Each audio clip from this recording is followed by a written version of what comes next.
Hi అండి, welcome back to our channel Sandhya Tula vlogs. ఈరోజు వీడియోలో ప్యూర్ గీని ఇంట్లో ఈజీగా ఎలా తయారు చేసుకోవాలో చూపించబోతున్నాను. తెలియని వారి కోసము ఫస్ట్ నుంచి లాస్ట్ వరకు, అంటే మీగడ నుండి నెయ్యి తయారయ్యే వరకు కూడా ఎలా చేసుకోవాలో అని చూపించబోతున్నాను. నేను ఈ మీగడ 20 నుంచి 25 డేస్ వరకు అయితే కలెక్ట్ చేసుకున్నాను. ఇలా కలెక్ట్ చేసుకున్న మీగడను మిక్సింగ్ జార్లోకి కొంచెం కొంచెంగా వేసుకొని కొన్ని వాటర్ కలుపుకొని అయితే 1 లేదా 2 పల్స్ ఇచ్చుకోవాలి. పెరుగు మీద కట్టే మీగడతో కాకుండా పాల మీగడతో కూడా మనం నెయ్యిని చేసుకోవచ్చు. కాకపోతే ఈ పెరుగు మీద మీగడతో చేసుకున్న నెయ్యి మాత్రం చాలా టేస్టీగా బాగుంటుంది. ఇలా మిక్సీ పట్టుకోవడం వల్ల మనకైతే వాటర్ ఉన్న వెన్నపూస అయితే సపరేట్ అవుతుంది. మనం ఈ విధంగా అయితే ఒక బౌల్లోకి అయితే వెన్నపూసను వేసుకోవాలి. మీగడను మొత్తం ఇలానే మనము చేసుకోవాలి. వెన్నపూస సపరేట్ అవుతుంది.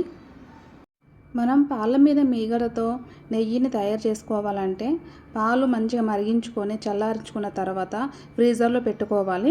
ఇలా ఫ్రీజర్లో పెట్టుకోవడం వల్ల పాల మీద ఉండే మీగడ మందంగా ఫామ్ అవుతుంది. దాన్ని కలెక్ట్ చేసుకొని మనం నెయ్యిని తయారు చేసుకోవచ్చు. ఇలా వెన్నపూసనంతా ఒక గిన్నెలోకి తీసుకున్న తర్వాత స్టవ్ ఆన్ చేసి మనమైతే స్టవ్ మీద పెట్టుకోవాలి. మంటను మాత్రం లో ఫ్లేమ్లో మాత్రమే పెట్టుకోవాలి. పెట్టుకున్న తర్వాత వెన్నపూసను ఇలా కలుపుతూ ఉండాలి. ఈ ప్రాసెస్ అంతా లో ఫ్లేమ్లోనే చేసుకోవాలి.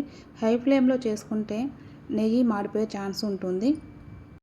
ఇలా 10-15 నిమిషాల పాటు వెన్నను అడగంటకుండా కలుపుతూనే ఉండాలి.